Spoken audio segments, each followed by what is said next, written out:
আজকে অনেক দিন পর বাসায় বাজার করানো হয়েছে, বাজার করাইছি আর কি। আর অনেক দিন পরে রান্না করছি, মোটামুটি 3 দিন পর রান্না করছি। এই কয়দিন তো হোটেল থেকে এনে এনে খাইছি, তো শরীরটা আমার একদমই ভালো না।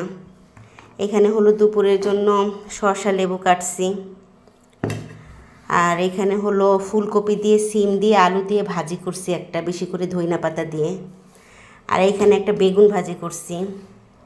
আর এখানে আলু দিয়ে চিকেনের একটা তরকারি রান্না করছি, চিকেন কারি আর কি, আলু দিয়ে। আর এইখানে তো এই যে ভাত রান্না করছি।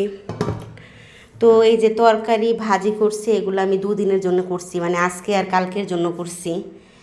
তো রান্নাবান্না সেভাবে করতে পারতেছি না, খুবই খারাপ অবস্থা আমার। ডক্টর তো বলছে একদম বিশ্রামে থাকতে, বিশ্রামে তো থাকতে পারতেছি না।